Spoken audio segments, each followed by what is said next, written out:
Trong video trước, bạn đã thấy cách tính toán dự đoán trên mạng Neutron cho một ví dụ huấn luyện đơn lẻ.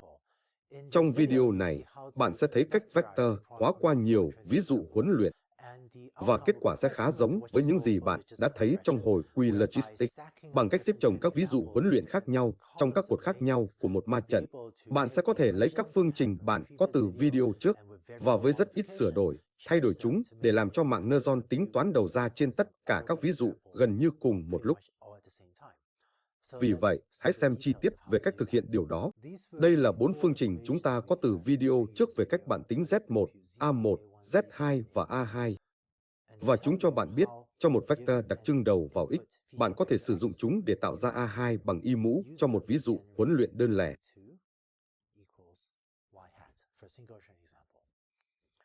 Bây giờ, nếu bạn có M ví dụ huấn luyện, bạn cần lặp lại quá trình này. Ví dụ huấn luyện đầu tiên, x mũ dấu ngoặc tròn 1, để tính y mũ 1. Đó là dự đoán trên ví dụ huấn luyện đầu tiên của bạn. Sau đó x2, sử dụng để tạo dự đoán y mũ 2. Và cứ như vậy cho đến xm để tạo ra dự đoán y mũ m. Và để viết điều này với ký hiệu hàm kích hoạt, tôi sẽ viết nó là A2 dấu ngoặc vuông, dấu ngoặc tròn 1.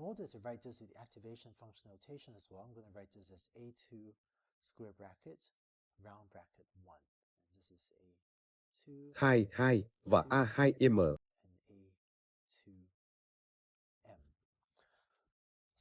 Vì vậy, ký hiệu này, A dấu ngoặc vuông 2, dấu ngoặc tròn Y đề cập đến ví dụ huấn luyện Y, và dấu ngoặc vuông 2 đề cập đến lớp 2.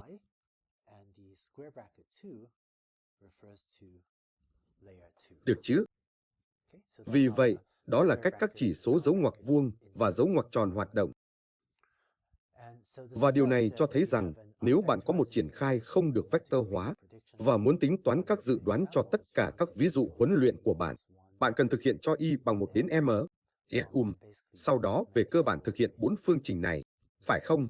Bạn cần, tôi đoán Z1y bằng v kép 1, xy cộng b1, A1.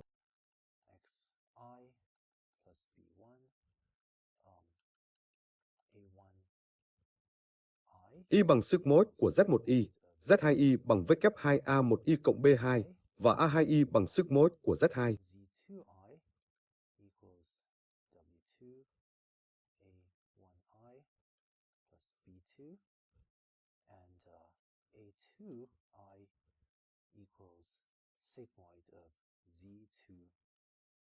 Vì vậy, về cơ bản là 4 phương trình này ở trên, nhưng thêm dấu mũ dấu ngoặc tròn y vào tất cả các biến phụ thuộc vào ví dụ huấn luyện.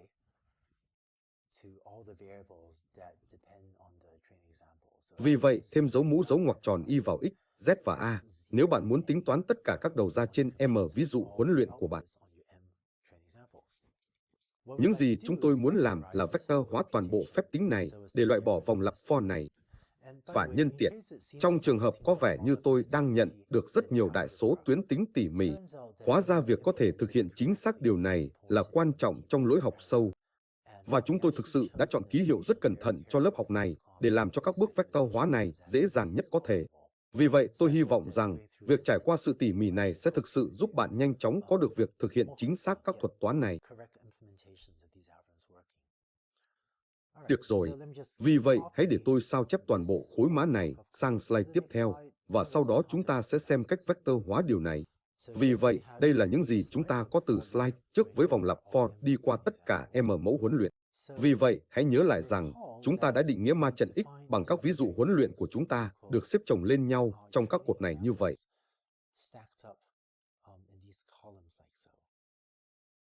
Vì vậy, hãy lấy các ví dụ huấn luyện, xếp chúng trong các cột. Vì vậy, điều này trở thành một ma trận N, hoặc có thể là NX nhân M chiều. Tôi sẽ chỉ đưa ra câu trả lời và cho bạn biết những gì bạn cần thực hiện để có một triển khai được vector hóa của vòng lặp for này. Hóa ra những gì bạn cần làm là tính Z1 viết hoa bằng V kép 1x cộng B1.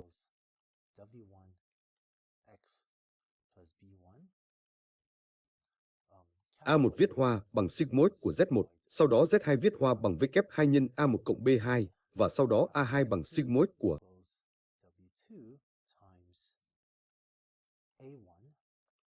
plus B2, and then A2 equals sigmoid of Z2. Vì vậy, nếu bạn muốn, sự tương tự là chúng ta đã đi từ vector chữ thường x đến ma trận x viết hoa này bằng cách xếp chồng các chữ x thường trong các cột khác nhau. Nếu bạn làm điều tương tự cho các z, ví dụ, nếu bạn lấy Z11, Z12 và cứ như vậy, và đây là tất cả các vector cột cho đến Z12.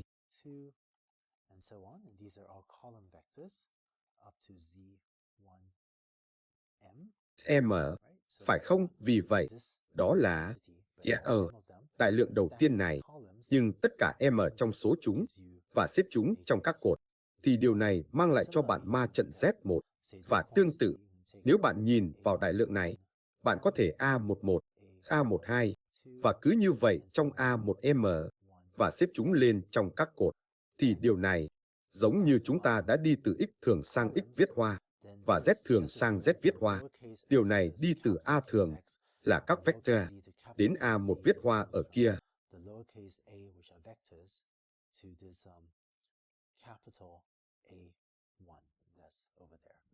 Và tương tự cho Z2 và A2. Chúng cũng thu được bằng cách lấy các vector này và xếp chúng theo chiều ngang, và lấy các vector này và xếp chúng theo chiều ngang để có được Z, Z2 viết hoa và A2 viết hoa.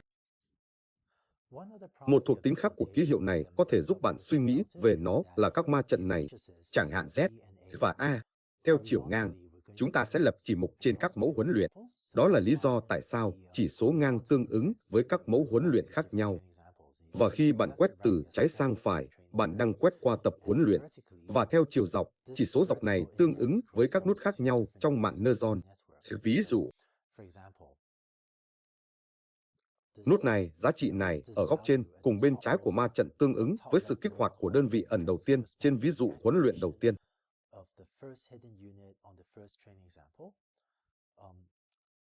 Một giá trị xuống tương ứng với sự kích hoạt trong đơn vị ẩn thứ hai trên ví dụ huấn luyện đầu tiên. Sau đó là đơn vị ẩn thứ ba trên ví dụ huấn luyện đầu tiên, và cứ như vậy. Vì vậy, khi bạn quét xuống, đây là lập chỉ mục vào số đơn vị ẩn.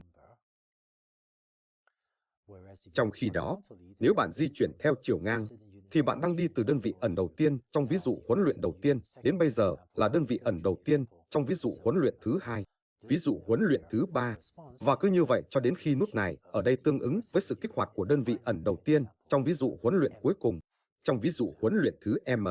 Được rồi, vì vậy, theo chiều ngang, ma trận A đi qua các ví dụ huấn luyện khác nhau.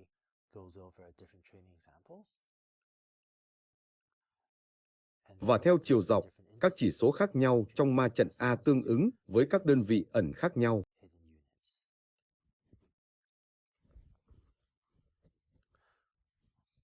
Và một trực giác tương tự cũng đúng cho ma trận Z.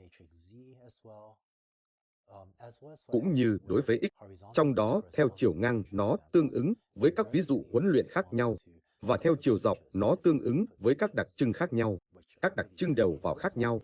Thực sự là các nút khác nhau trong lớp đầu vào của mạng neuron. Vì vậy, với các phương trình này, bây giờ bạn đã biết cách triển khai mạng neuron với vector hóa, đó là vector hóa trên nhiều ví dụ.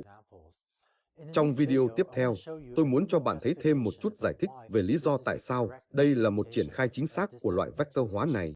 Hóa ra sự biện minh sẽ tương tự như những gì bạn đã thấy đối với hồi quy logistics. Hãy tiếp tục đến video tiếp theo.